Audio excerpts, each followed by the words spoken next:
Եթերում ազատ լուրերի հիմնական թողարկումն է, ես Արա Աբրահամյանն եմ, բարի երեկո, որ վերադարձությունները նախամարոտ։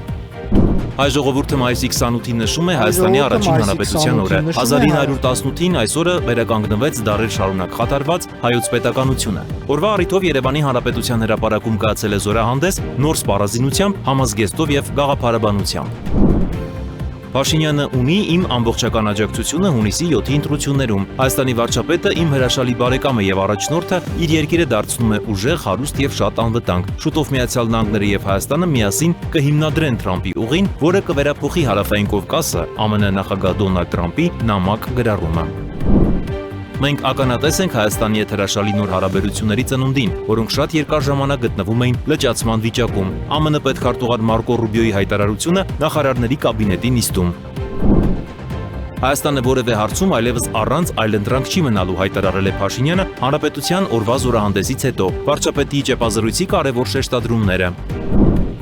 Հայաստանը պաշտոնապես միանում է արհեստական բանականության գլոբալ ենթակառուցվածք ունեցող երկրներին։ Այս մասին սոցցանցի իր էջում հայտնել է Մխիթար Հայրապետյանը։ Հունիսի 1-ին կգործարկվի աշխարհում եզակի Nvidia Blackwell B300 չիպերով աշխատող արհեստական բանականության տվյալային կենտրոնը ԱԲ գործարանը։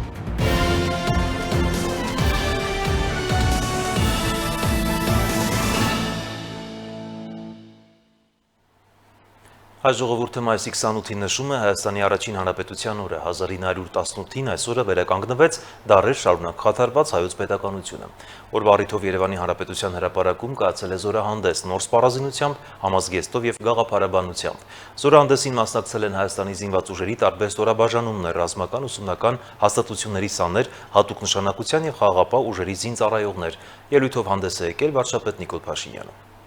Հայ ժողովուրդը մայիսի 28-ին նշում է Հայաստանի առաջին հանրապետության օրը։ 1918-ին այս օրը վերականգնվեց դարեր շարունակ խաթարված հայոց պետականությունը։ Մայիսին Ղարաքիլի սայուն Բաշապարանում Սարդարապատում հայկական կանոնավոր ուժերին եւ կամավորականներին հաջողվեց կենաց մահու ճակատամարտերում հաղթանակ տանել թուրք հրոսակների դեմ, կասեցնելով նրանց առաջխաղացումը եւ Հայաստանն ամբողջությամբ զավթելու նրանց ցանկությունը։ Մայիսյան հաղթանակով վերականգնվեց հայ ժողովրդի շուրջ 9 դար առաջ կորցրած անկախությունը։ Մայիսի 26-ին լուծարվել էր Անդրկովկասյան Սեյմը, Ադրբեջանն ու Վրաստանն անկախություն էին ստացել, հերթը Հայաստանինն էր, եւ մայիսի 28-ին հայոց ազգային խորհուրդը Թիֆլիսում հռչակեց Հայաստանի անկախությունը։ Սակայն Հայաստանի առաջին հանրապետության կյանքը միայն 2 տարի տևեց։ 1920 թվականի դեկտեմբերի 2-ին Հայաստան մտավ բոլշևիկյան 11-րդ Կարմիր բանակը։ 1992 թվականից, երբ Հայաստանը կրկին անկախություն ստացավ, մայիսի 28-ը սկսվեց պաշտոնապես նշվել որպես առաջին հանրապետության օր։ Իսկ ահա 2026 թվականի մայիսի 28-ը տարբերվեց վերջին տարիների մայիսի 28-երից։ Երևանի Հանրապետության հրապարակում կայացավ հանրապետության օրվան նվիրված զորահանդեսը նոր սպառազինությամբ, համազգեստով ու գաղափարաբանությամբ։ Զորահանդեսին մասնակցեցին Հայաստանի զինված ուժերի տարբեր ստորաբաժանումներ, ռազմական ուսումնական հաստատությունների սաներ, հատուկ նշանակության եւ խաղաղապահ ուժերի զինծառայողներ։ Հրապարակ բերվեց Հայաստանի Հանրապետության պետական դրոշը, զինված ուժերի մարտական դրոշը եւ Հայաստանի Հանրապետության բանակի պահապան Աշոտ Երկաթի Սուրբ խաչը։ Զորահանդեսը մեկնարկեց զինված ուժերի գլխավոր շտաբի պետ գեներալ լեյտենանտ Էդվարդ Հասերյանի հրամանով։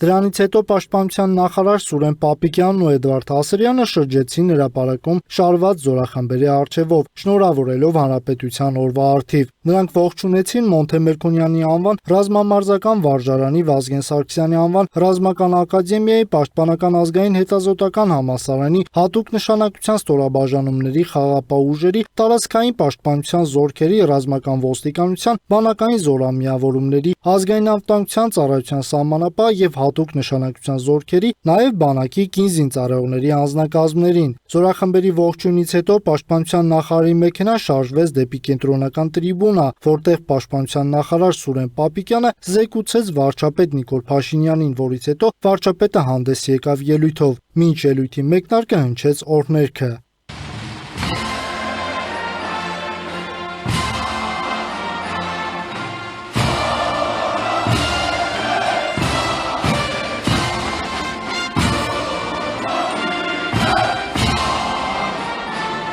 Օրներքի կատարումից հետո ելույթով հանդես եկավ Նիկոլ Փաշինյանը, վարչապետը առաջարկեց նախ համազարգային կրակով հարգել եւ հիշատակել այն բոլոր նահատակներին, որոնք կյանքի գնով են վճարել Հայաստանի անկախության, պետականության, անվտանգության եւ իհարկե կայացած եւ մարտունակ բանակ ունենալու համար։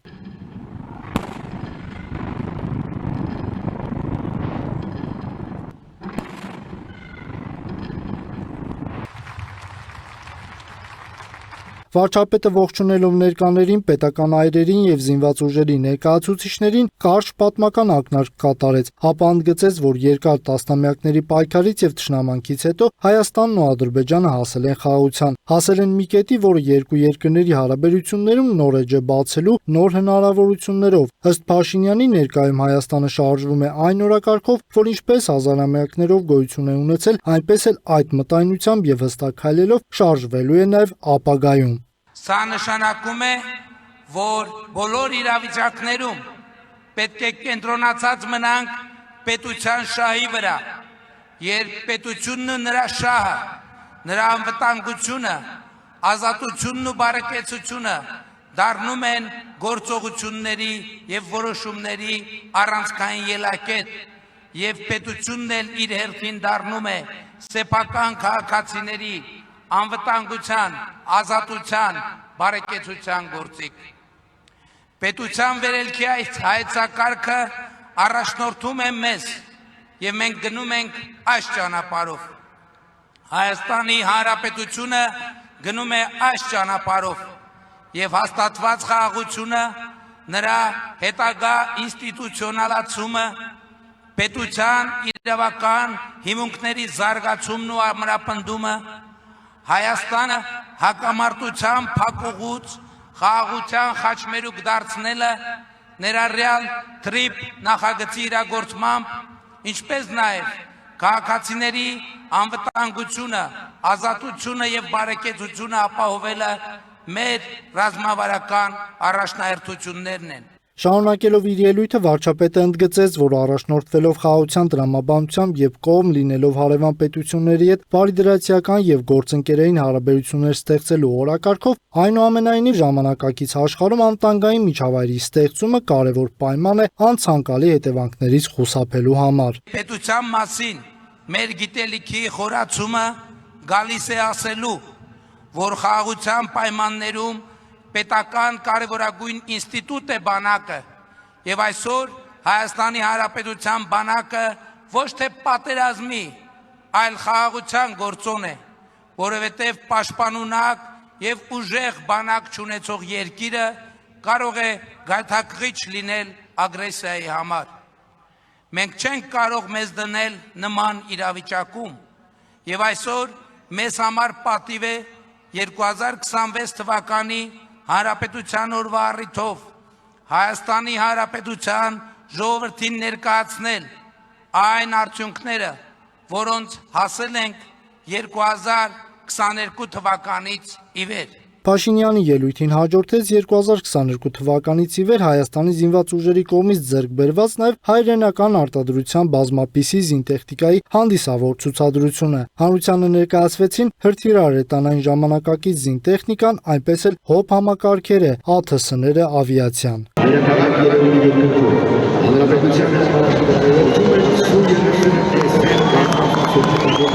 Ընդգծենք, որ Հանրապետության օրվա առթիվ եւ զորահանդեսի կապակցությամբ շնորհավորական ուղերձներով հանդես են եկել Ազգային ժողովի նախագահ Ալեն Սիմոնյանը, Հայաստանի Հանրապետության նախագահ Վահագն Խաչատուրյանը, պետական այլ այրեր։ Նրանց բոլորի ուղերձներում կարմիր գծով անցնում էր Հայաստանի ինքնիշխանության, սուվերենության, պետականության եւ խաղաղության պահպանումը։ Զորահանդես հաշվետվությունից հետո Հանրապետության հրապարակում ներկա հազարավոր քաղաքացիներ ծափահարություններով ու Նիկոլ վարչապետ վանկարկելով ճանապարհեցին Նիկոլ Փաշինյանին եւ մյուս պետական այրերին։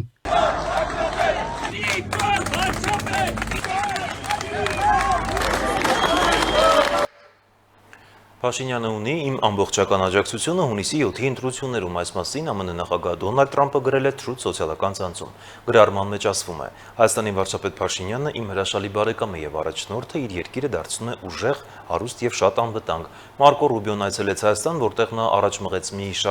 մի քանի կարևոր գործարքներ մեր երկու երկրների համար։ Շուտով Միացյալ Նահանգները եւ Հայաստանը միասին կհիմնադրեն Տրամպի ուղին, որը կվերափոխի Հարավային Կովկասը եւ կօգնի մեր հրաշալի ամերիկյան էներգետիկ ընկերություններին հասանելիություն ձեռք բերել Կենտրոնական Ասիայից մինչեւ Միացյալ Նահանգներ։ Այս պատճառները հաշվի առնելով Նիկոլը վայելում է իմ ամբողջական ու լիակատար աջակցությունը 26 թվականի հունիսի 7-ին վերընտրվելու համար։ Նիկոլի օգնությամբ մենք Միացյալ Նահանգները, Հայաստանը, Հարավային Կովկասը եւ Կենտրոնական Ասիան կհասցնենք ավելի մեծ բարձունքների, քան երբևէ նշել է Տրամպը։ Փաշինյանը արձագանքել է Տրամպի գրառմանը եւ գրել. նախագահ Տրամպին շնորհակալ եմ բարձր գնահատականի եւ բարեկամական խոսքերի համար։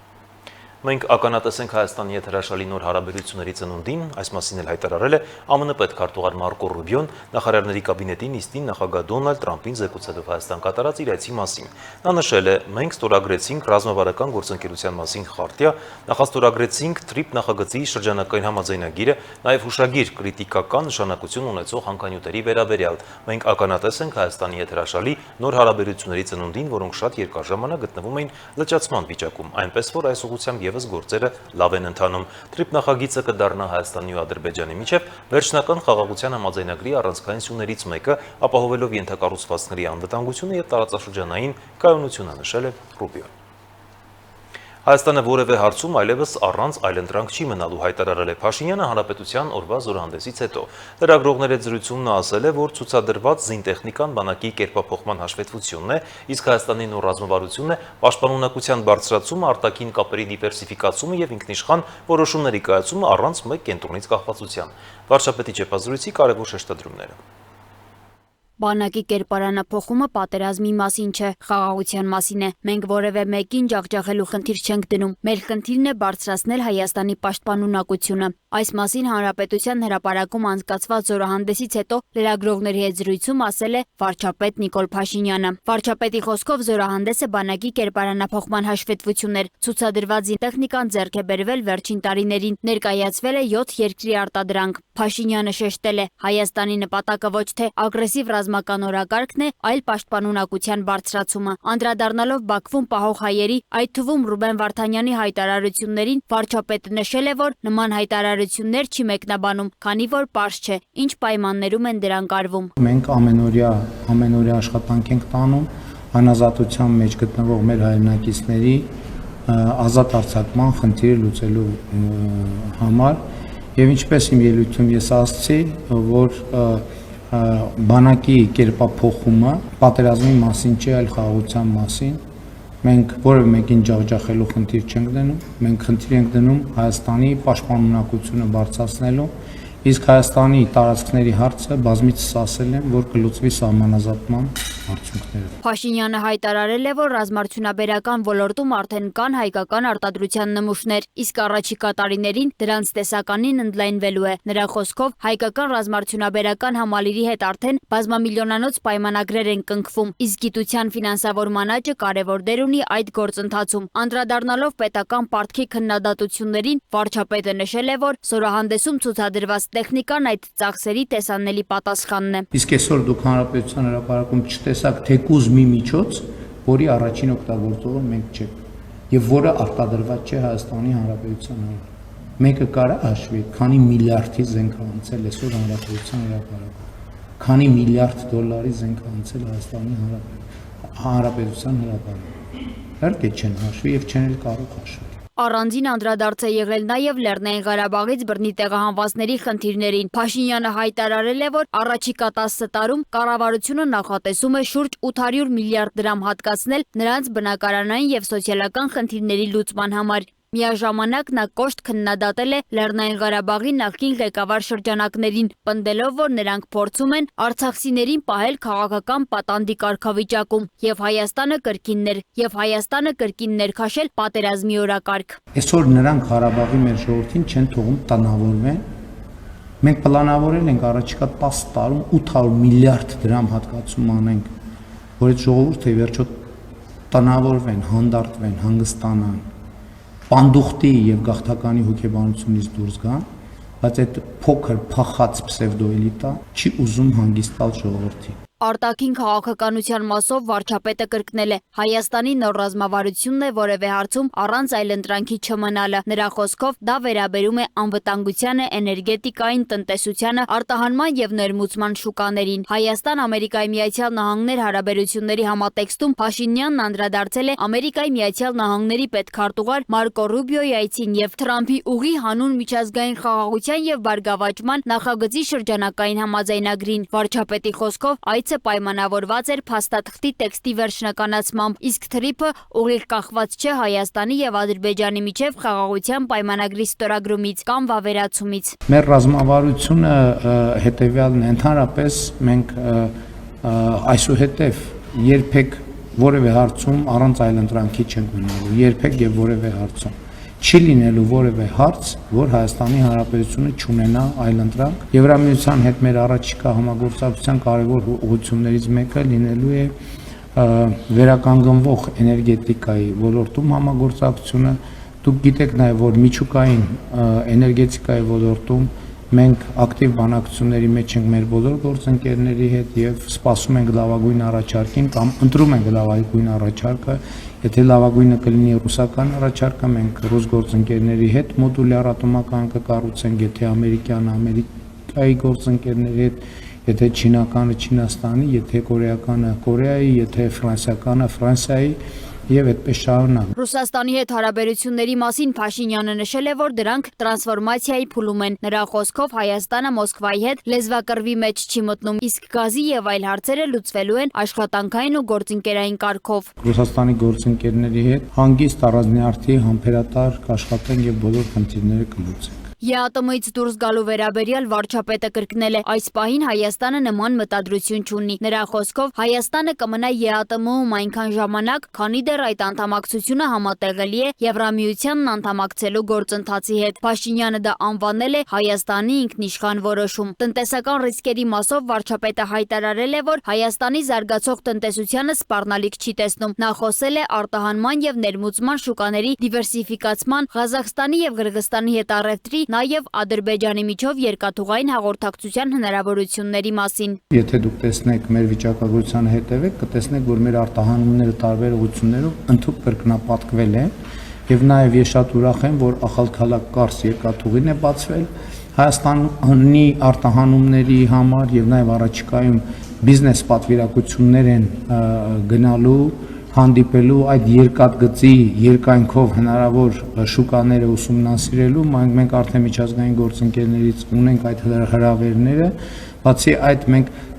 ընդ որում Եվրասիական տնտեսական միության պոտենցիալը ամբողջությամբ օգտագործված չի։ Գյուղմթերքի, մասնավորապես ելակի եւ ծաղիկների արտահանման խնդիրների վերաբերյալ Փաշինյանը նշել է, որ միակ ճանապարհը միջազգային ստանդարտներին համապատասխան արտադրանք ունենալն է։ Նրա խոսքով կառավարությունը չի պատրաստվում ինքնիշխանության հաշվին պաշտպանել ստանդարտներին չհամապատասխանող ապրանքների արտահանումը։ Ներքաղաքական թեմաներից Փաշինյանն անդրադարձել է Ռոբերտ Քոչարյանի հայտարարություններին եւ հնարավոր հեղաշրջման մասին խոսակցություններին։ Նա հայտարարել է, որ Հայաստանի իրավապահ եւ ինստիտուցիոնալ համակարգը բավարար է ցանկացած հեղաշրջման փորձ կանխելու համար։ Ինչ վերաբերում է Սամվել Կարապետյանին, ապա վարչապետը հայտարարել է, որ նրա դեմ եւս մեկ դատական հայց է ներկայացնելու։ Երեկվա Արմենիա հեռուստաընկերության տված հարցազրույցից հետո նրանք հայտարարել են, որ ես հաստատել եմ, որ 300,000 ադրբեջանցի է վերադառնալու կամ գալու բնակեցնելու Հայաստան։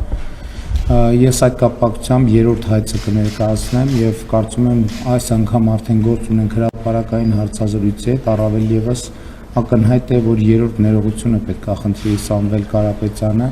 եթե նա արդեն սկսել է անհանգստանալ դատական հայցագնի վերաբերյալ, նշանակում է իր բանի հարստության չափերի մասին լուրերը խիստ չափազանցված է։ Բարգավաճ Հայաստան կուսակցության վարչապետի թեկնածու Գագիկ Ծառուկյանի վերաբերյալ եւս վարչապետը կոշտ հայտարարություններ է արել, նրան մեղադրելով պետությանը վնաս հասցնելու եւ օտարերկրյա հատուկ ծառայությունների ազդեցությամբ գործելու համար։ Փաշինյանը հայտարարել է, որ պետությունը գնալու է իրավական գործընթացի։ Արարատ ցեմենտը մասնավորեցնելու համար, իսկ որոշ գույքեր կարող են օգտագործվել հանրային նպատակներով։ Ծառուկյանը ասում ապացուցի, որ շպիոն է։ Շպիոնին օտարերկրյա հատուկ ծառայության ցուցումով է ինքը Անդրանիկ Թևանյանին ներառել իր ցուցակ։ Ինքը գործակալ է։ Այդ ժարգոնն էլ ասում եմ, որ նա խելքդ գլուխը հավաքի, լամետ քեզ հաշիվ տու դու ով ես ընդհանրապես եւ ում հետ ես խոսում, հանցագործ։ Սա քեզնով էլ կզբաղվենք, Ծառուկյան Գագիկ, պատրաստվի արած ցեմենտը սեփական պետականացնում ենք եւ այդ հանցավոր գործարքի համար դու խանամիտ պատասխանատվություն եք կրելու Հայաստանի ժողովրդին թալանելու համար։ Վարչապետը նաև նշել է, որ ապօրինի գույքի վերադարձի, ստվերային տնտեսության կրճատման եւ համայնքային շահերի պաշտպանության տարբեր մեխանիզմներով հեղափոխությունից հետո շուրջ 8 միլիարդ դոլարի դրամական միջոց եւ գույք է վերադարձվել պետությանը եւ համայնքներին։ Սոնա Գիշյան, Տիգրան Ղազարյան, Free News, Ազատ լուրեր։ Հայաստանը ոչ պաշտոնապես հայտնել է ՌԴ-ից որոշ դիտորդների ոչ ցանկալի լինելու մասին հայտարարել է ՌԴԱԳՆ պաշտոնական ներկայացուցիչ Զախարովան, մանրամասնելով ռուսաստանցի դիտորդների ցուցակները սահմանված կարգով ուղարկվել էին հավատարմագրման գործընթացի համար, ինչպես պահանջում էր հայկական կողմը, սակայն հայ գործընկերները ոչ պաշտոնական ձևաչափով տեղեկացրել են առաքելության կազմում Ռուսաստանի մի շարք քաղաքացիների ընդգրկման անցանկալիության մասին։ Խոսքը Պետդումայի 3 падգամավորի եւ Կարաչայ Չերկեզիայի ընտրական հանձնաժողովի ներկայացուցչի մասին է։ Զախարովան նշել է, թե Մոսկվան պատրաստ չէ ընդունել այդ տրամաբանությունը եւ ստիպված կլինի դա հաշվի առնել Երևանի հետ հետագա աշխատանքներում։ Ռոսսելխոզնadzորը մայիսի 30-ից ժամանակավոր սահմանափակումներ կմտցնի Հայաստանից արտանող թարմ լոլիկի, վարունգի, պղպեղի, կանաչ բանջարեղենի եւ ելակի ներմուծման վրա։ Կառույցից նշում են, որ որոշումը պայմանավորված է հայկական մրգերի եւ բանջարեղենի մատակարարման ոլորտում խախտումների թվի աճով։ Կառույցը պնդում է, որ Հայաստանի իրավասու մարմինը չի ձեռնարկել համապատասխան միջոցներ նախկինում հայտնաբերված խախտումների ուղղությամբ։ Նշվում է, որ Ռոսսելխոզնadzորը հայկական ձեռնարկություններում ստուգում է անցկացրել, հայտնաբերվել են խախտումներ։ Ռուսական կողմը հայտարարել է, որ սահմանափակումը կգործի մինչև առաքվող ապրանքների անվտանգությունն ապահովելու համար համապատասխան արձանագրության մշակումը։ Հայաստանը պաշտոնապես միանում է արհեստական բանականության գլոբալ ենթակառուցվածք ունեցող երկրներին, այս մասին սոցցանցերի էջում հայտնել է ԲՏԱ նախարար Մխիթար Հայրապետյանը։ Հունիսի 1-ին հայկական Elevate AI ընկերությունը կգործարկի աշխարհում եզակի NVIDIA Blackwell B300 չիպերով աշխատող արհեստական բանականության տվյալային կենտրոնը ԱԲ գործարանը։ Ծրագրի ներդրումային արժեքը կազմել է $70 միլիոն։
Կարճատև դադարից հետո կշարունակենք թողարկումը։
Շարունակում ենք թողարկումը, եթե Ուկրաինայից պահանջում են սահմանափակումներ բանակի վերաբերյալ, ապա նույն կանոնները պետք է գործեն նաև Ռուսաստանի նկատմամբ։ Այս մասին հայտարարել է Եվրամիության արտաքին քաղաքականության և անվտանգության հարցերով բարձր ներկայացուցիչ Կայա Կալասը։ Նրա խոսքով սա այն առանցքային պայմաններից մեկն է, որը Եվրամիությունը մտադիր է առաջ քաշել Մոսկվայի հետ հնարավոր բանակցություններում։ Պեսկովն իր հերթին հայտնել է, որ Եվրամիության երկրները բանակցությունների առաջարկով Ռուսաստանին չեն դիմել։ Միջազգային օրենսդրները տեսաշարով։ Ամերիկայի Միացյալ Նահանգների նախագահ Դոնալդ Թրամփը հայտարարել է, որ դեմ է Իրանի հարստացված ուրանը Ռուսաստան կամ Չինաստան տեղափոխելու տարբերակին։ Ամերիկայի Միացյալ Նահանգների նախագահի խոսքով Վաշինգտոնը նաև չի քննարկում պատժամիջոցների մեղմացումը կամ Իրանի ֆինանսական միջոցների ազատ արձակումը։ Թրամփը նշել է, որ Ամերիկայի Միացյալ Նահանգները վերահսկում է այն գումարները, որն իրանական կողմի պնդմամբ պատկանում է Թեհրանին։ Թրամփն ընդգծել է, որ Վաշինգտոնը շարունակելու է այդ գումարների վերահսկողությունը, երբ նրանք անեն այն, ինչ ճիշտ է, մենք թույլ կտանք նրանց ստանալ իրենց գումարները, հայտարարել է Դոնալդ Թրամփն անդրադառնալով Իրանի շուրջ բանակցություններին։ Իսրայելը նախազգուշացրել է Լիբանանի հարավում գտնվող Տիր քաղաքի բնակիչներին առաջիկա ավիահարվածների մասին և պահանջել անհապաղ տեղափոխվել երկրի հյուսիսային շրջաններ։ Այս մասին հայտնում է ՏԱՍՍ-ը։ Իսրայելի պաշտպանության բանակի ներկայացուցիչը հայտարարել է, որ հարվածները կուղղվեն Հեզբոլլահի ռազմական ենթակառուցվածքների դեմ։ Ըստ աղբյուրի թիրախավորվելու են ոչ միայն Տիրը, այլև քաղաքի արվարձանները։ Մայիսի 26-ին Տիրի մերձակայքում գտնվող փախստականների ճամբարի վրա իսրայելական ավիահարվածների հետևանքով զոհվել էր 16 մարդ, այդ թվում 2 երեխա և 3 կին։ Ավելի վաղ մարտի 11-ին Տիրի վրա հասցված հարվածների հետևանքով վնասվել էին նաև քաղաքի հանգստյան օբյեկտները։ Իսլամական հեղափոխության պահապանների կորպուսը հայտարարել է, որ հարվածել է Ամերիկայի Միացյալ Նահանգների ռազմաբազաներից մեկին, այն բանից հետո, երբ ամերիկյան ուժերը հարվածներ էին հասցրել Իրանի տարածքում գտնվող թիրախներին Հորմուզի նեղուցի մերձակայքում։ Reuters-ի փոխանցմամբ Ամերիկայի Միացյալ Նահանգներն էլ իր հերթին հայտնել էր, որ Ամերիկայի Միացյալ Նահանգների զինված ուժերը խոցել են իրանական 4 հարձակվողական անօդաչու սարք և հարվածել Բանդար Աբաս քաղաքում գտնվող կառավարման կայանին, որտեղից պատրաստվում էին արձակել 5-րդ ԱԹՍ-ն։ Վաշինգտոնից հայտնում են, որ գործողությունները եղել են չափազանցված և բացառապես պաշտպանական բնույթի, հրադադարը պահպանելու նպատակով։ Իրանական Թասնիմ գործակալության համաձայն Իսլամական հեղափոխության պահապանների կորպուսը պատասխան հարվածներ է հասցրել այն ամերիկյան ռազմաբազային, որտեղից ըստ իրանական կողմի իրականացվել էր հարձակումը Բանդար Աբասի շրջանի վրա։ Միաժամանակ Քուվեյթը հայտարարել էր, որ արձագանքում է հրթիռային և անօդաչու հարձակումներին, սակայն չի նշել դրանց աղբյուրը։ Իսրայելում ևս հնչել են օդային տագնապի ազդանշաններ հյուսիսային շրջաններում թշնամական օդային ակտիվության պատճառով։ Ուկրաինայի նախագահ Վոլոդիմիր Զելենսկին Ուկրաինայի Գերագույն Ռադայի ներկայացրել Եվրամիության հետ վարկային համաձայնագրի վավերացման մասին օրինագիծը։ Խորհրդարանի կայքում հրապարակված փաստաթղթի համաձայն ծրագիրը նախատեսում է ստեղծել իրավական շրջանակ, որի միջոցով Ուկրաինան ընդհանուր առմամբ կարող է ներգրավել մինչև 90 միլիարդ եվրոյի մոտ 104 միլիարդ դոլարի ֆինանսավորում։ Հունգարիայի ազգային ժողովը կասեցրել է երկրի միջազգային քրեական դատարանից դուրս գալու գործընթացը։ Օրինագիծը կառավարության անունից ներկայացրել էր վարչապետ Պետեր Մադյարը։ Նշվում է, որ դատարանում Հունգարիայի անդամակցության պահպանումը հիմնավորվել էր նրանով, որ միջազգային արդարադատության համակարգը կարևոր է խաղաղության, անվտանգության և մարդու իրավունքների պաշտպանության համար։ Միջազգային քրեական դատարանից դուրս գալու գործընթացը ավելի վաղ նախաձեռնել էր նախկին վարչապետ Վիկտոր Օրբանի կառավարությունը։ Քվեարկության ընթացքում Մադյարի ղեկավարած ՏԻՍԱ կուսակցության պատգամավորներն աջակցել էին նախաձեռնությանը։ Ֆիդեսը և Քրիստոնյա դեմոկրատական ժողովրդավարական կուսակցությունը դեմ են քվեարկել։ Ձայների հարաբերակցությունը կազմել է 133 կողմ և 37 դեմ։ Այսքանը ցտեսություն։